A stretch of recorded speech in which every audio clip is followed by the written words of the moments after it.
They bound him in the center of the camp while the sun climbed toward noon. Royce Barrett's wrists burned against the rough rope. His knees pressed into the dry earth around him. Faces he'd traded with for months now watched with cold judgment. He couldn't understand why they dragged him here. Couldn't piece together what he'd done to deserve this. The accusations had been hurled in Apache words he only half understood. Then he heard her voice cut through the crowd. Desperate and raw, Kiona pushed through the gathering, her turquoise necklace catching the light.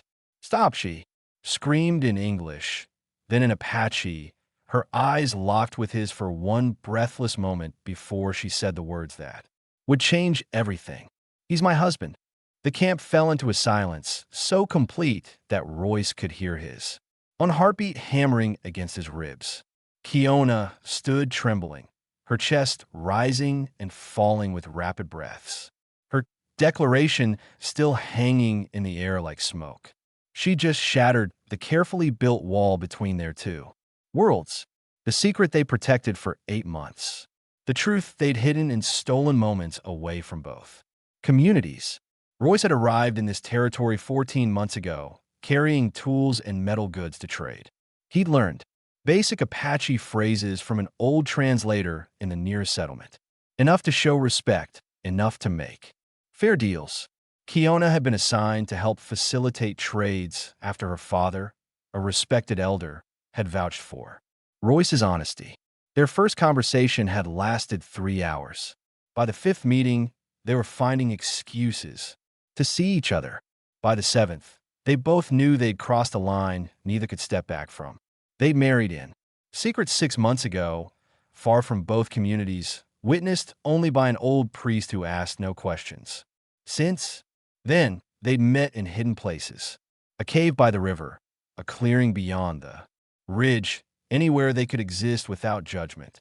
Royce had never felt more alive than in those stolen hours, and never more terrified of losing what they'd built. But now, tied before the entire tribe with Kona's confession, echoing in everyone's ears, their hidden world had exploded into brutal daylight. A man stepped forward from the crowd, his presence commanding immediate attention. Nolan Graves, Kiona's uncle, wore his gray hair long and loose, his face carved with deep lines that spoke of old battles and older grudges. His eyes moved from Kiona to Royce with something darker than anger, something that looked like vindication. "You dare speak of marriage," Nolan said in English, his accent thick, but his words deliberate. He wanted Royce to understand every syllable. "You dare claim this man as husband when he has violated our sacred ground, stolen from our cash, and corrupted the daughter of my brother. He stole nothing." Kiona's voice cracked with desperation. "I don't know who told you that, but it's a lie. 3 witnesses saw him near the western ridge yesterday at sunset." Nolan continued, ignoring her, "Near the place where we keep offerings to our ancestors. This morning half the offerings were gone." He turned to face the gathered tribe, raising his voice. "And now we discover he has been poisoning one of our own, turning her against her people, making her forget who she is." Kiona took a step toward her. "Uncle," her fists clenched. "You know that's not silence." Nolan's command cut through the air like a blade. "You have lost the right to speak in defense of this man. You have betrayed your father's memory, betrayed every teaching he gave you." He looked back at Royce, and for the first time, a cold smile touched his lips. "The tribe will decide his fate and yours." 2 younger men moved to flank Kona, not touching her, but making it clear she would not be allowed to interfere. She looked at Royce, her eyes filled with a terror that matched his own. What had they done? Who had seen him yesterday? He'd been nowhere near the western ridge. He'd been repairing wagon wheels at the settlement with a dozen witnesses who could confirm it. But as Nolan turned to address the tribe in rapid Apache, gesturing toward Royce and then toward Kiona, Royce realized, with sickening clarity, that the truth might not matter at all. Nolan's voice carried across the camp, each word in Apache landing like a stone thrown into still water. Royce couldn't understand most of it, but he recognized certain words. Betrayal, corruption, theft. The crowd's expressions shifted from shock to anger, from confusion to hardened judgment. Kiona struggled against the invisible barrier the two men created. Around her, her voice rising in desperate appeals that Nolan simply talked over. An elderly woman stepped forward, her face weathered by decades under the sun. She spoke directly to Nolan, her tone sharp and questioning. Nolan responded with smooth confidence, gesturing toward the western ridge, then toward Royce.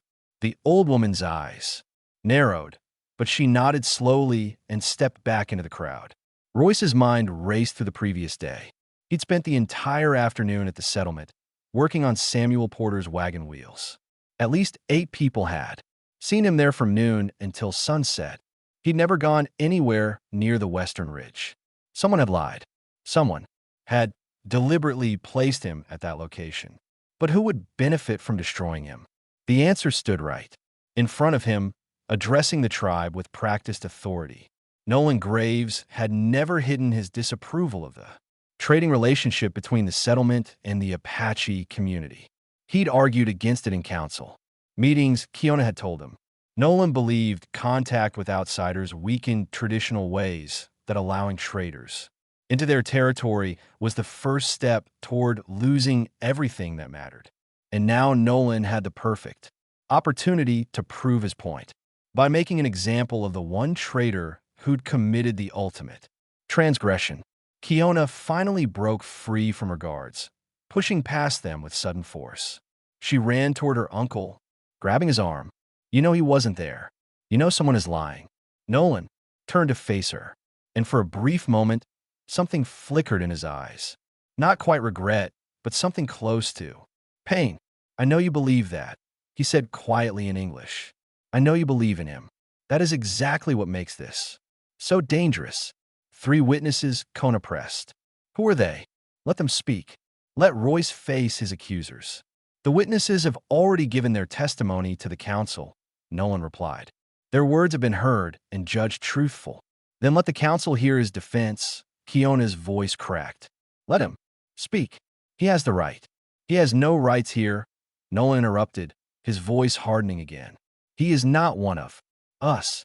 He never was. Despite what you've convinced yourself to believe, he pulled his arm free from her grip.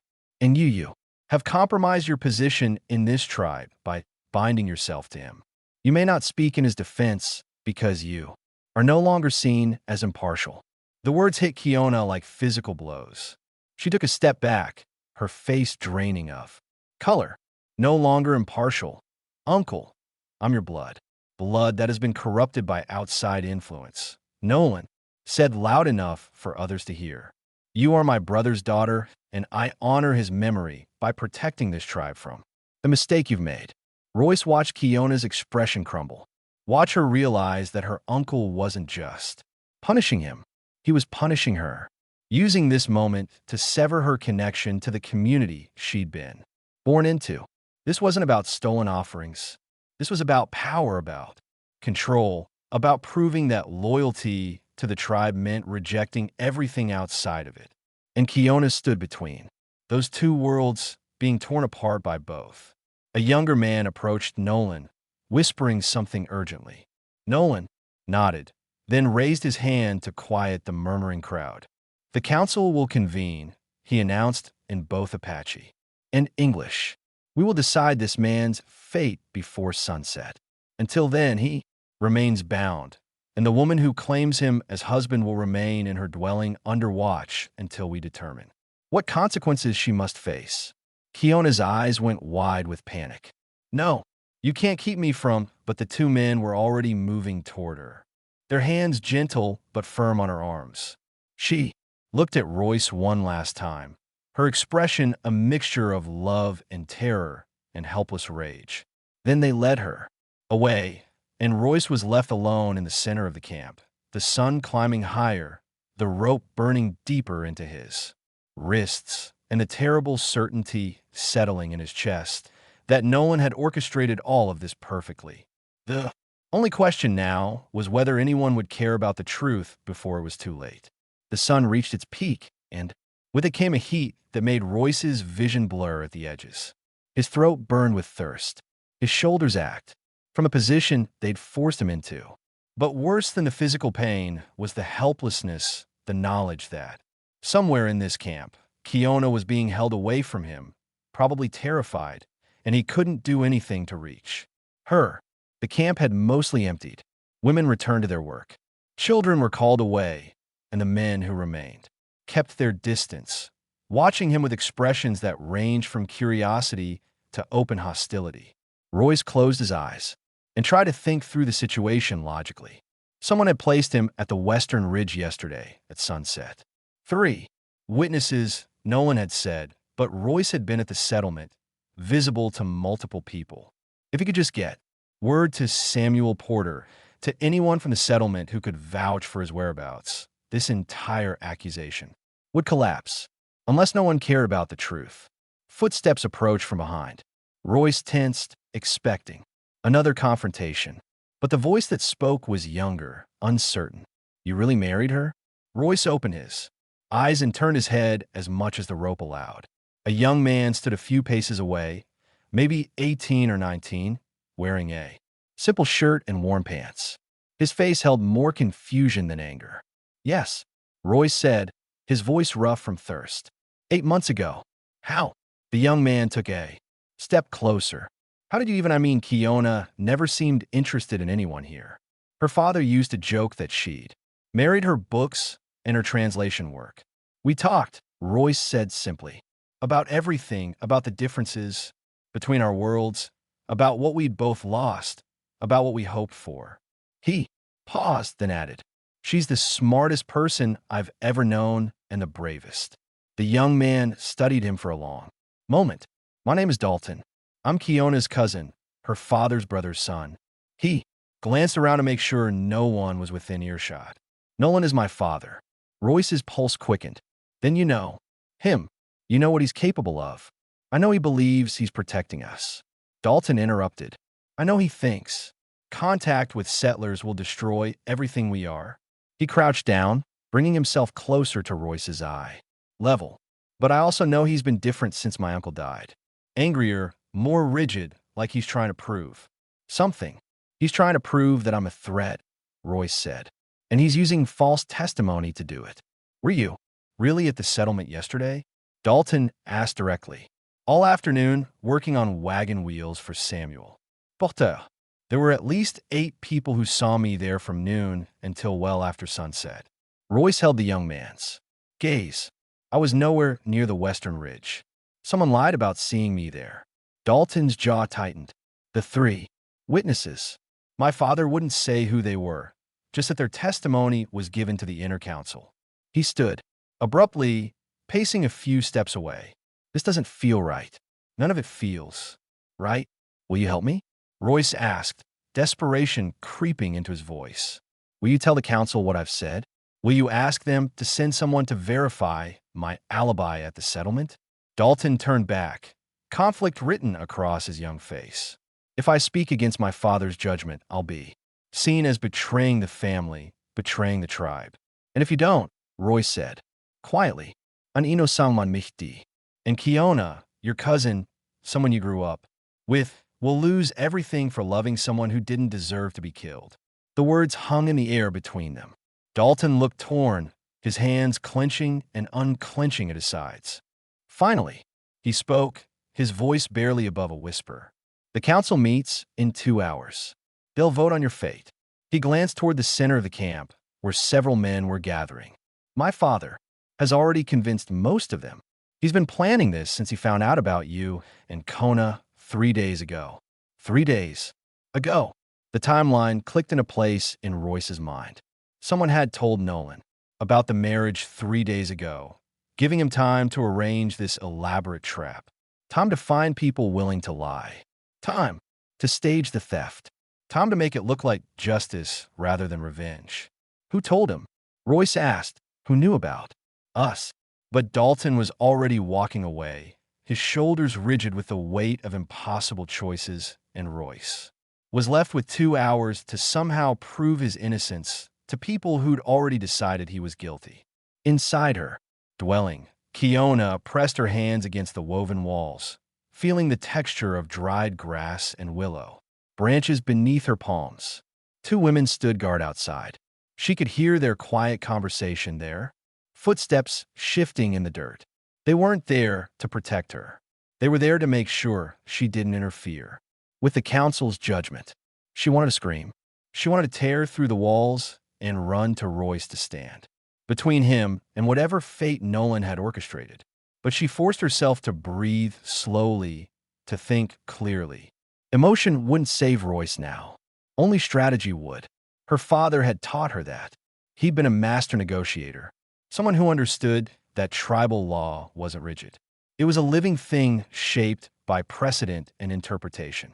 There were always paths through seemingly impossible situations if you knew where to look. Kiona closed her eyes and walked through her memory of her father's teachings, the laws regarding outsiders, the laws regarding marriage, the laws regarding accusations and testimony. And then there, buried in a conversation from years ago, something her father had mentioned once about ancient dispute resolution, the right of challenge. It was old, rarely invoked anymore, but it had never been officially removed from tribal law. When someone was accused of a crime and claimed innocence, they could invoke the right of challenge, not a physical fight, but a test of truth witnessed by the entire community. The accused would have to perform a task that demonstrated their character, their knowledge of Apache ways, their respect for the tribe. If they succeeded, the accusation was considered false. Her father had mentioned it dismissively, saying it belonged to a time when the tribe was smaller and everyone knew everyone else's character intimately, but the law still existed. Kiona moved to the entrance of her dwelling. "I need to speak to the council," she called out. One of the guards turned. "You have been forbidden to address the council regarding the outsider." "I'm not addressing them about him," Kiona said, keeping her voice steady. "I'm addressing them about tribal law, about my rights as a member of this community." She paused, then added, "Unless Nolan Graves has decided that his niece no longer deserves to speak at all." The two guards exchanged glances. After a moment, one of them walked toward the center of the camp. Kiona waited, her heart hammering, her mind racing through how she would present this. She had one chance to change the trajectory of this nightmare. The guard returned with an older man, one of the council members, someone who had known her father well.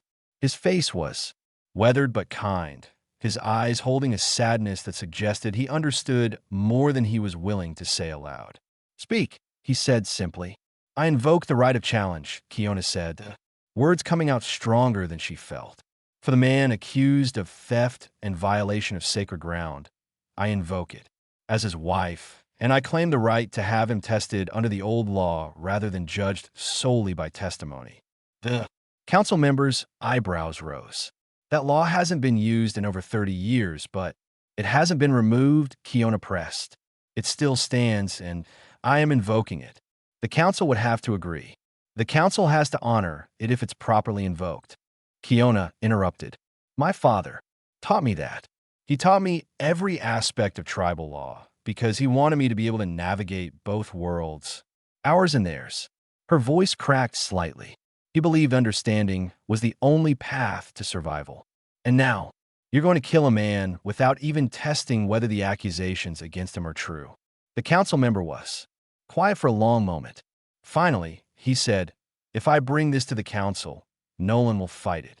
"Then let him fight it," Kiona said. "Let him explain to the entire tribe why he's afraid of allowing the truth to be tested." The man studied her face, searching for something. "You truly believe this outsider is innocent?" "I know he is," Kiona said, "and I'm willing to stake everything I have left on proving it." The council member nodded slowly, then turned to walk back toward the gathering place. Kiona watched him go, knowing she just forced a confrontation that could either save Royce or destroy any remaining chance they had. But staying silent would guarantee Royce's death, and she'd rather burn fighting than suffocate watching. Outside, the sun had begun its descent toward the horizon.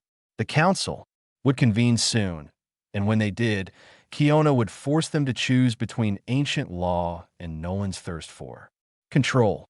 She only hoped that honor still meant something.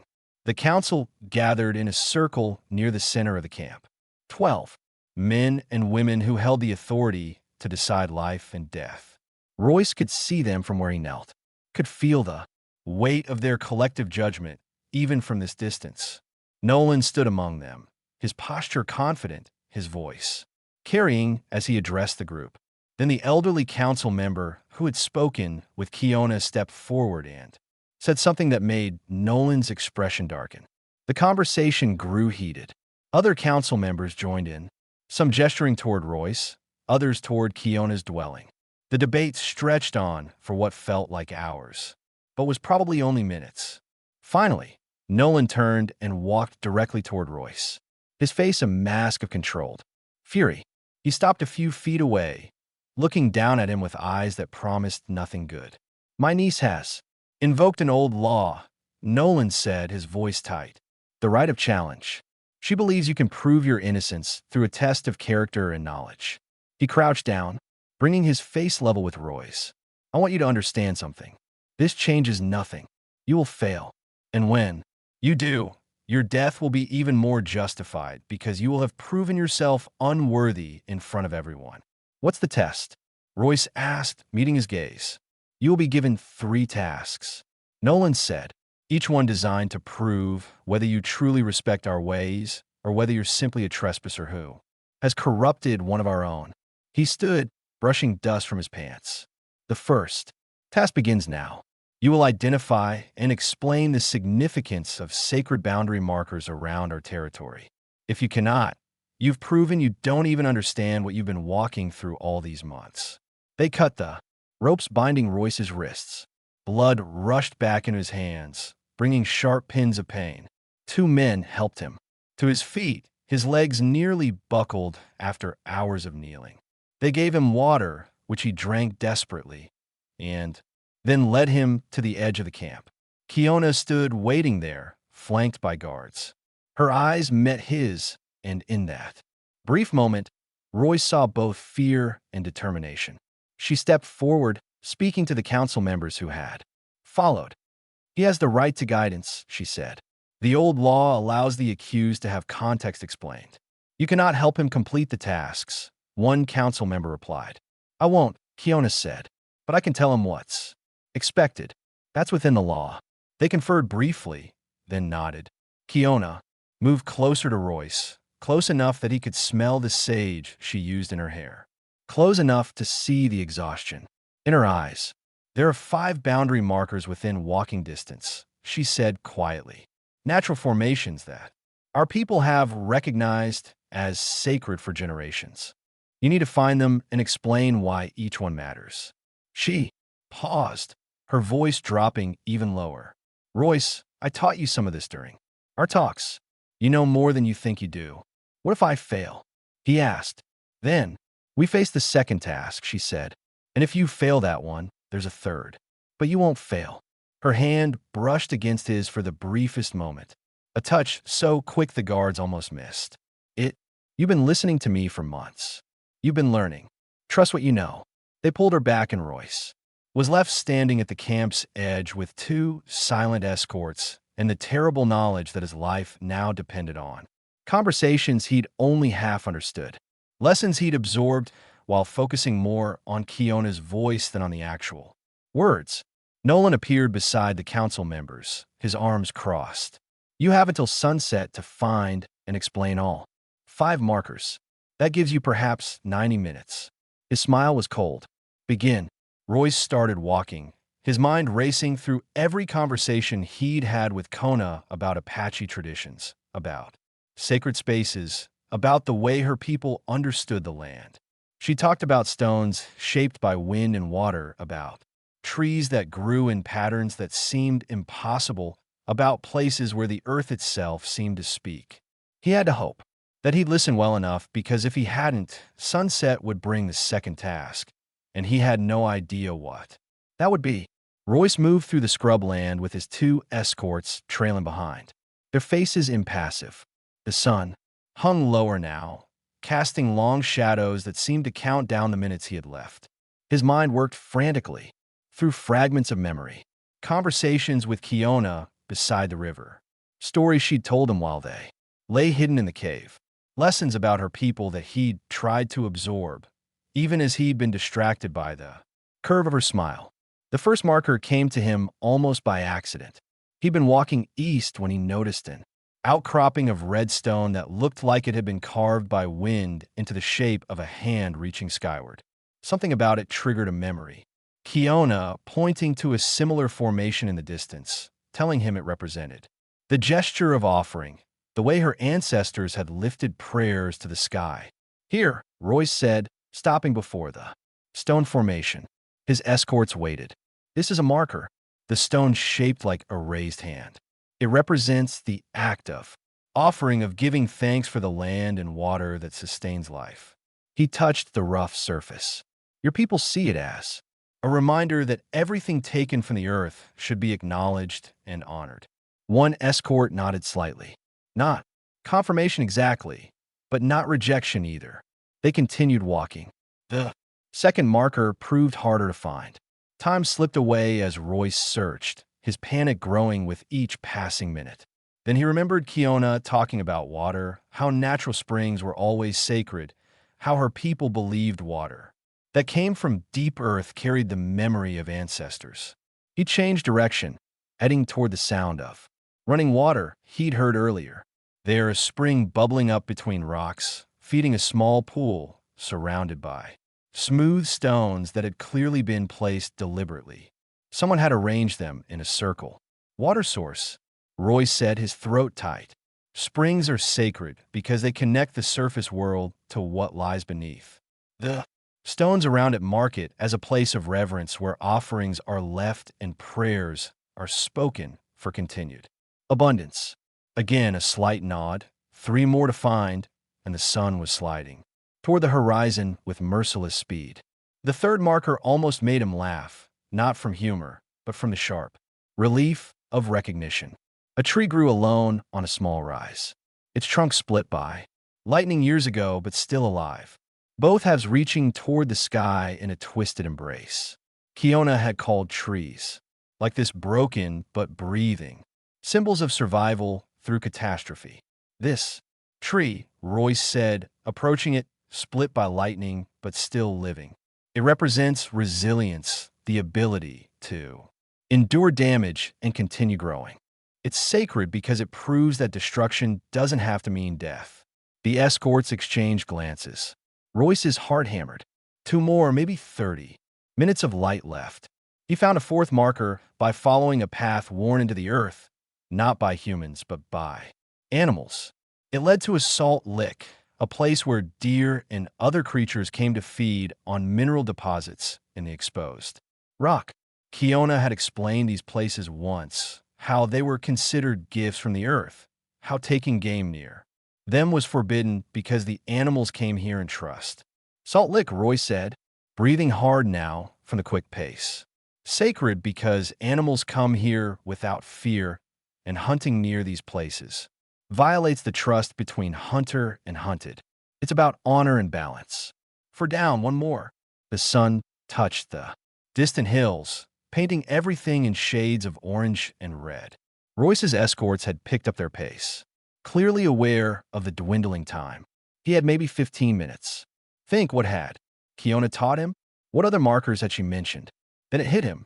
Something she'd said about places where different types of stone met, where the earth showed its layers like pages in a book. She'd called them teaching stones because they revealed time itself, showing how the world had been built over countless years. He ran now, despite his exhausted legs, searching for the kind of exposed cliff face that would show stratified rock. The escorts jogged behind him, not helping but not hindering either. And there, a small canyon where erosion had carved away the soil, revealing bands of different colored stones stacked like a wall built by ancient hands. Teaching stones, Royce gasped, reaching them just as the sun's lower edge kissed the horizon, where the earth shows its age in layers, sacred because they remind us that we're just one small moment in a much longer story. They teach humility. He turned to face his escorts, his chest heaving. Behind them, The rest of the council had followed at a distance. Kiona stood among them, her hands pressed to her mouth, her eyes bright with tears. She was fighting to hold back. Nolan stepped forward, his face unreadable in the fading light. 5 markers, he said slowly. Identified and explained. He looked at Royce with something that might have been surprise or might have been deeper resentment. You passed the first test, but the way he said it made clear that the hardest challenges still lay ahead. Night settled over the camp, and with it came a cold that seeped into Royce's bones. They'd given him food and water, allowed him to rest near a fire, but the ropes were back. Around his wrists, looser this time, but still there, a reminder that passing one test didn't mean freedom. Kiona sat across the fire from him, finally permitted to be near him now that the first challenge had concluded. Between them sat 3 council members, ensuring they couldn't speak privately, but at least Royce could see her face, could draw strength from the fact that she was still fighting.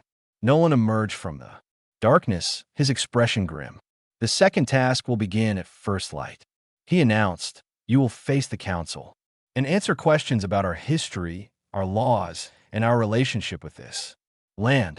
If you cannot demonstrate true understanding, not just memorized facts, but genuine comprehension of what these things mean to us, you will fail.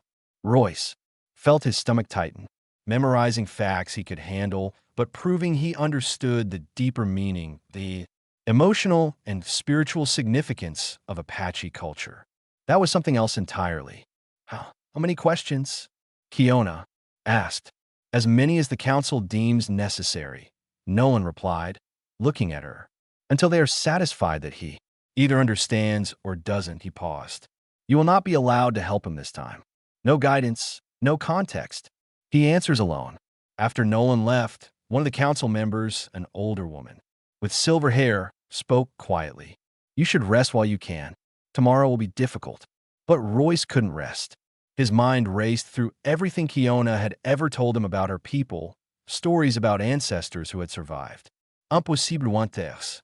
Explanations of why certain animals were never hunted, descriptions of seasonal ceremonies, and what they represented. He'd absorbed so much during their time together. But had he truly understood it? Across the fire, Kiona's eyes met his. She couldn't speak to him, couldn't offer advice, but she could look at him. And in that gaze, Royce saw something that steadied his racing thoughts. She believed in him. She believed he'd listened, not just with his ears, but with his heart. The night crawled by. Royce dozed fitfully, waking to the sound of movement. As the camp began to stir before dawn, they brought him to the center of the gathering place. As the first gray light touched the eastern sky, the entire tribe assembled, forming a circle around him. This wasn't just a test anymore. It was a public examination of whether an outsider could ever truly understand their world. The council sat before him. 12 faces, some sympathetic, some skeptical, all waiting to judge whether the love between him and Kona was built on genuine respect or on ignorance and desire alone. An elderly man spoke first, his voice carrying across the quiet morning. Tell us why we do not hunt near water sources during the dry season. Royce took a breath. This was about more than conservation, more than simple practicality. Because in times of scarcity, water becomes sacred ground where all living things must come to survive. To hunt there would be to violate the trust of the land itself, to take advantage of desperation. It's about honoring that even when you're hungry, some things matter more than your immediate need. Several council members nodded slightly. The questions continued. Why do we leave offerings at the teaching stones? To acknowledge that knowledge has a cost, that understanding. The world requires humility and gratitude for those who came before and learned through their own struggles. Why must certain stories only be told in winter? Royce hesitated on this one. Searching his memory, Kiona had explained it once something about seasons and listening. Because winter is when the land rests and people gather close. Stories told in winter are heard differently, with full attention without the distraction of work and survival. They're meant to be absorbed deeply, not just heard in passing. The questions came faster now, probing deeper. What does it mean to say someone walks between worlds? It means they understand. More than one way of seeing, more than one way of being, but it also means they may never fully belong to either world. They pay a price for that understanding. Kiona's eyes glistened in the growing light. She knew he was talking about her, about them both. Why do we tell children that the land remembers? Because actions have consequences that echo forward. What we do to the earth, to each other, becomes part of the story. That shapes what comes next. The land remembers through the scars we leave or the care we show. The sun broke over the horizon, bathing everything in gold. The questions had lasted for over an hour. Royce's throat was raw, his mind exhausted from reaching for understanding he'd gathered in fragments. Over months of conversation. Finally, the elderly woman who had told him to rest stood. "Enough," she said. "We have heard sufficient answers." She looked at Nolan, then back at Royce. "This man has proven he has listened. Whether he is truly understood will be determined by the final test." Nolan stepped forward, and for the first time Royce saw something close to grudging respect in his eyes. But it was mixed with something darker. The realization that his plan to destroy Royce was failing, and that failure would cost him power. "The third task," Nolan said, his voice hard, "will determine everything."